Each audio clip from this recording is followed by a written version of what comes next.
Hey everybody, this is Dr. Jockers. I just want to welcome you to your 30-day sugar detox. And you know, whenever people start a new lifestyle challenge, for many individuals, they start thinking about all the things they can't do, they can't eat, things that are comfortable, things that they love that they're just not able to have. But really, when we're looking at this sugar detox, it's really about freedom. It's about really proclaiming a new era, just a banner statement in our life. And really, when we take out sugar, refined foods, things that cause inflammation and damage our body, it liberates us. It allows us to live life at our full potential. And that's really what we want. So our first real step is to get excited. We want to get excited. We want to create momentum. So excitement, exhilaration about heading into this new challenge is a huge way to start. Then we're going to really make it more fundamental and something that we can actually put into action. So we're gonna write out goals, okay? People that write out goals are 10 times more successful than people who don't. So we wanna write out our goals, and we want our goals to be SMART goals. And what does that mean? That means SMART means S is for specific, something specific. M is measurable, so it should be measurable. A is achievable, so clearly we don't wanna make a goal that we can't accomplish. We want something that's achievable that we can celebrate at the end. We wanna make sure it's realistic, right? And then of course, we wanna make sure that it's timely, that we've got a timetable on it.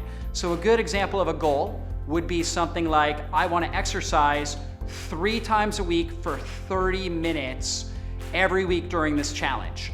Or another good goal would be that I wanna make sure that I eat 10 different types of vegetables every single week during this challenge. These are all things that are very realistic, they're achievable, they're something that we can accomplish and that we can check off of a list because it's measurable, it's timely, it's got all the factors of a SMART goal. So goal like losing 10 pounds in a month, you know, it's a great accomplishment, but it's not a good goal to set. And the reason why it's not a good goal is it's actually an outcome, not a behavior. Our goals should be built around behaviors and actions.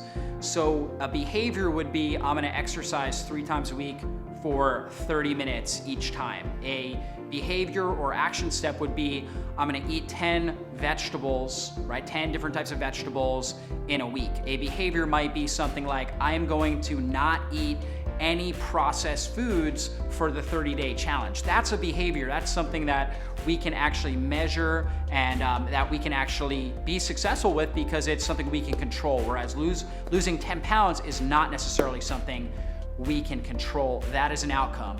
So you want to think about anything that might creep into your mind that would derail you from being successful. So you might have thoughts like, well, I've tried nutrition plans in the past and I haven't been successful. Or you might be thinking something along the lines of, well, you know what? I just don't have the time or the money or the resources, or my family won't get behind this. And so when you're thinking thoughts like that, that is detrimental to your success. So instead, you want to write all those things down. They're very realistic because you may be thinking that in your head, or you may have thought that at one point, but then you want to pray specifically into each one of those things and you want to speak a word of life over it. So if it was something financial, you might think, well, I just don't have the money to do this. And then you write down next to it, right next to that on the piece of paper, you write down, I'm fully resourced to accomplish everything that God has called me and set me out to do. So now that is your answer to the objection of money. If it was something like, I don't have the willpower, then you write down something like, I can accomplish all things through Christ who strengthens me, or I can accomplish all things because God made me strong and vibrant and He created me with everything I need to be the best person I can possibly be. So you write out a power statement that you can then speak into the objection in your life. And you go through every single objection, you write out a power statement, and you look at that every single day. So just to recap, 3 things. Number 1, getting excited and exhilarated about the challenge. Excitement creates momentum. Number 2, creating SMART goals, specific, measurable, achievable, realistic, and timely. And then number 3, making sure you write out any objections you might have and power statements that address and stomp and destroy those objections. So remember, this is all about maximizing your strength, your energy, and your vitality so you can live life at 100%. We'll see you again tomorrow.